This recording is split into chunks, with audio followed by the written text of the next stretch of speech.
নমস্কার বন্ধুরা, আমি একটা নতুন রেসিপি নিয়ে চলে এসেছি। আশা করি আপনারা সকলে ভালো আছেন। চলুন রেসিপিটা শুরু করা যাক। এর নাম হলো বেগুন বাহার। আমি এরকম সাইজের দুটো বেগুন নিয়ে নিয়েছিলাম। সেই বেগুনটাকে এরকমভাবে কেটে নিয়েছি। কাটার মানে বেগুনটাকে যেরকম আমি ভাজার জন্য আমরা গোল গোল করে কাটি, সেরকম গোল করে মাঝখান থেকে কেটে নেবেন। আপনারা গোল গোল করেও কাটতে পারেন, তাও কোনো অসুবিধা নেই। আমার বেগুনটা একটু বড় ছিল বলে আমি এটাকে মাঝখান থেকে একটু কেটে নিয়েছি। কেটে নেওয়ার পরে এটা খুব ভালো করে হাতের সাহায্যে নুন আর হলুদ মাখিয়ে রেখেছি। মাখিয়ে 2 মিনিট রেখে দিয়েছিলাম।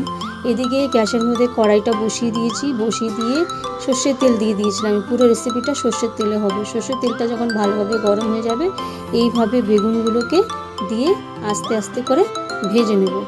এবং যতক্ষণ আমার বেগুন ভাজাটা হচ্ছে ততক্ষণ একটা বাটির মধ্যে একটা মশলা রেডি করে নেব। সেটা হলো, আমি টক দই নিয়েছি।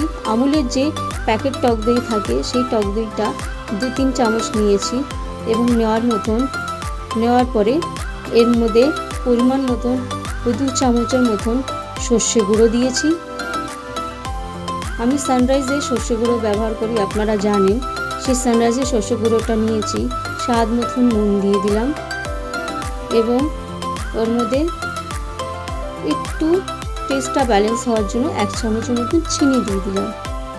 দিয়ে ওর মধ্যে আমি একটু হলুদও দিয়ে দেবো। যতটা পরিমাণ লাগে সেই পরিমাণ হিসেবে হলুদ দিয়ে দিয়েছি।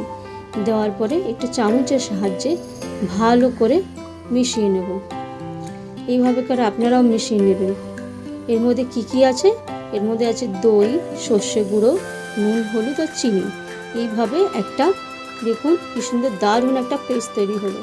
দেখুন আমার সব বেগুন ভাজা হয়ে গেছে। এবং বেগুন ভাজার যে তেলটা আছে, সেই তেলের মধ্যেই আমরা পুরো রেসিপিটা করব। একটু যদি তেল কম পড়ে যায়, আপনারা আলাদা করে তেল দিয়ে দিতে পারেন। আমি পরিমাণ মতন তেল দিয়েছিলাম। বেগুন ভেজে যে তেলটা বেঁচেছে, সেই তেলের মধ্যেই ওই পেস্টটা দিয়ে দিলাম। যে মশলাটা তৈরি করেছিলাম সেটাকে দিয়ে দিলাম এবং বাটি ধোয়া জলটাও দিয়ে দিলাম। দেওয়ার পরে এটাকে ভালো করে একটু নাড়িয়ে 2টো কাঁচা লঙ্কা চিড়ে দিয়ে দিয়েছি এবং দিয়ে আবার ভালো করে নাড়িয়ে দিলাম। নাড়িয়ে এবং ফুটতে দিয়েছি। এইভাবে ফুটতে দেবেন। যখন দেখবেন ওটা এইভাবে ফুটে উঠেছে, ঝোলটা একটু গাঢ় গাঢ় হয়ে গেছে, তখন ওর মধ্যে যে বেগুনটা আছে আমি ভেজে তুলে রেখেছিলাম, সেই বেগুনটা আমি দিয়ে দিলাম। দিয়ে একটু নাড়াচাড়া করে, বেশি নাড়াবে না, বেগুন তো ভাজার পরে নরম হয়ে যায়, তাহলে ভেঙে যেতে পারে। বেগুনটা একটু গোটা গোটা থাকবে। এইভাবে করে ওই ঝোলের মধ্যে বেগুনটাকে একটু খুন্তি দিয়ে চেপে চেপে হালকা করে নাড়াচাড়া করে ঢেকে দেব।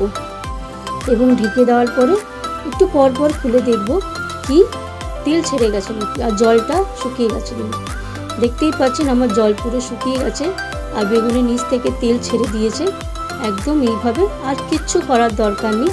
যখন তেল ছেড়ে যাবে, গ্যাসটাকে অফ করে ঢেকে রেখে দেবেন। এইটাই হলো বেগুন বাহার। খুব সহজ এবং নিরামিষ রেসিপি। এটাকে যদি আপনাদের ভালো লাগে অবশ্যই আমাকে জানাবেন। আমার চ্যানেলটাকে সাবস্ক্রাইব করতে ভুলবেন না। আজ এই অবধি থাকলো, দেখা হবে নেক্সট ভিডিওতে।